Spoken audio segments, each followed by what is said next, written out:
Esto es lo que está pasando. Estados Unidos retirando su personal, pero un pueblo oprimido en otra época por la Unión Soviética, ahora por el temor al ingreso de talibanes, tratando de escapar como sea. Un país trazado por la tragedia. Vamos a charlar con Mariano Yakimavicius, es licenciado en Ciencia Política, sobre lo que está ocurriendo en Afganistán.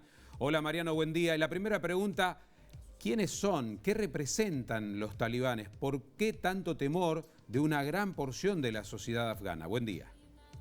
¿Qué tal, Gustavo? Buenos días. Bueno, el temor principalmente es porque se trata de un sector extremista representativo de un ámbito o un aspecto religioso, Sí. ¿sí? El talibán es un grupo de origen suní, digamos, uno de los sectores religiosos del Islam, muy extremista, que hace una interpretación más que rigurosa, yo diría exagerada de la Sharia, que es la ley islámica, y que tiene algún emparentamiento con los wahabíes de origen árabe saudí, que son históricos aliados de los Estados Unidos.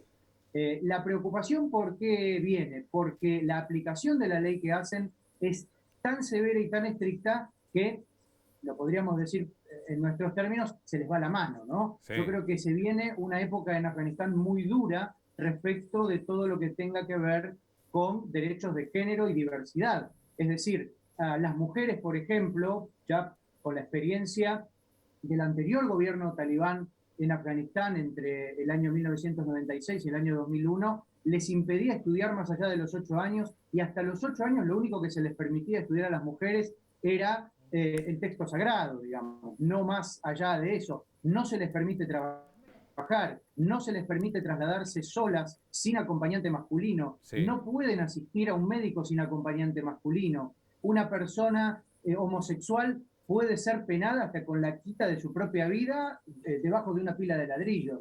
La mujer que tiene una relación extramatrimonial puede ser lapidada públicamente. O sea, estamos hablando de este grado Claro. de extremismo religioso, ¿verdad? Mariano, ¿y por qué cayó tan rápido el gobierno de Kabul, que en poco menos de una semana fue cayendo la tercera, la segunda ciudad, hasta también caer a manos del talibán Kabul? ¿Qué pasó? Bueno, a ver, yo interpreto que ha habido un cúmulo de errores a lo largo de 20 años de política exterior de los Estados Unidos, donde curiosamente el que viene a pagar los platos rotos es el presidente de Estados Unidos que más conoce y que más sabe de política exterior de los últimos 4. Sí. Este problema viene desde los atentados a las Torres Gemelas. Vos fíjate que, curiosamente o no, en realidad, el mes que viene se cumplen 20 años de los atentados contra el World Trade Center, y pareciera que se cierra un ciclo, ¿no? Donde pasaron George W. Bush, donde pasó Barack Obama, donde pasó Donald Trump y donde cierra ese ciclo ahora Joe Biden, que insisto, yo creo que es quien más conoce de política exterior, pero al mismo tiempo me parece que termina pagando la serie de errores capitales que fue cometiendo Estados Unidos a lo largo de 20 años en su pretensión de que iba a modificar por su sola intervención la cultura afgana, modos, tradiciones, Sí. una larga historia de una comunidad que nunca logró formar un Estado propio, un Estado auténtico en el sentido en que nosotros lo conocemos, y que tiene además una historia de haber expulsado al Imperio Británico, de haber expulsado a la Unión Soviética y ahora de terminar de adueñarse del país tras la retirada de Estados Unidos. Una Sí, retirada que ya era anunciada, claro. una retirada que ya había prometido Barack Obama, que el propio Donald Trump hubiera querido implementar durante su gobierno y no lo pudo hacer porque hubo un atentado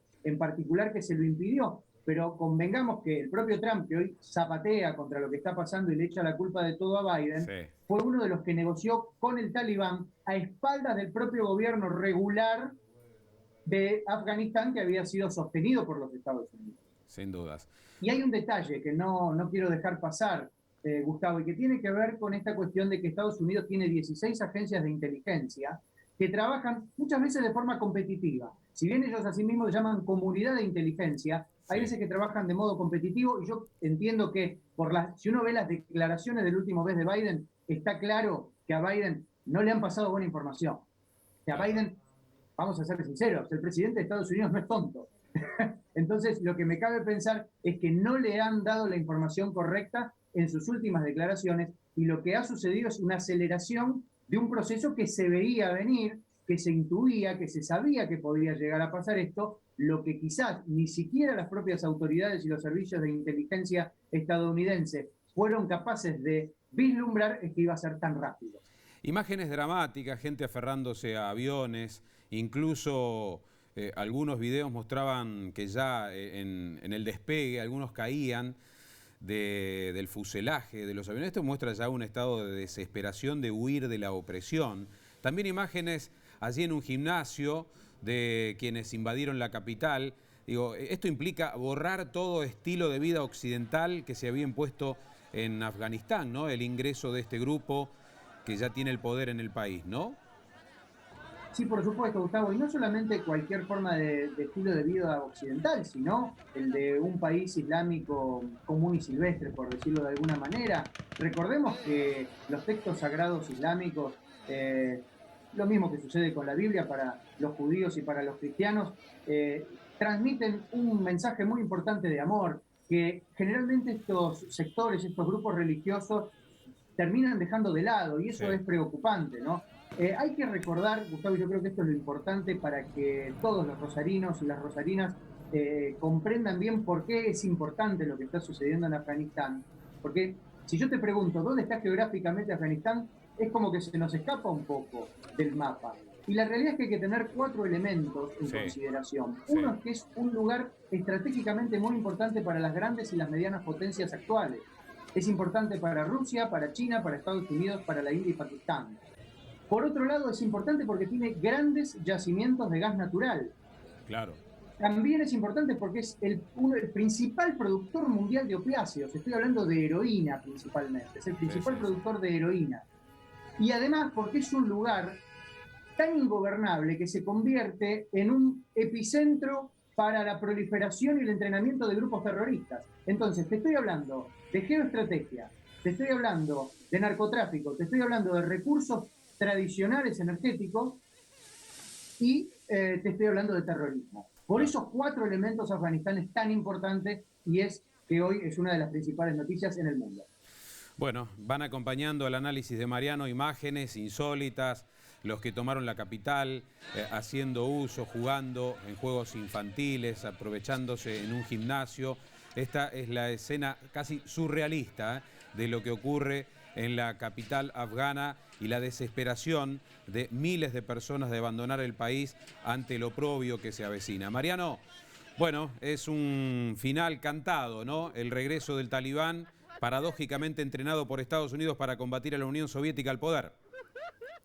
Por supuesto, y está muy bien lo que vos señalás, Gustavo, paradójicamente entrenado por Estados Unidos, porque no es ni la primera ni la última vez que sucede esto. Sí. Recordemos que el grupo Al-Nusra en Siria también fue preparado, soliviantado, alentado, armado por Estados Unidos y se terminó transformando en ISIS, en el Estado Islámico. Esto no es la primera vez que pasa. Y recordemos también que con los talibanes se entrenaba Osama Bin Laden. Sí. Y cuando uno piensa en los Bin Laden y cuando piensa, lo que te decía al principio, en el perfil de un sector de la religión islámica, que es el wahabismo, que es el que se profesa en Arabia Saudita, uno piensa que es un país aliado estratégico de Estados Unidos, al cual Estados Unidos nunca le ha ido a tocar el timbre por sus violaciones a los derechos humanos. ¿Por qué? Entre otras tantas cosas, porque Arabia Saudita tiene $100.000 millones en bonos de la deuda externa estadounidense.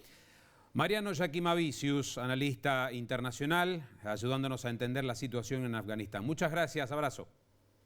Gracias a vos, Gustavo.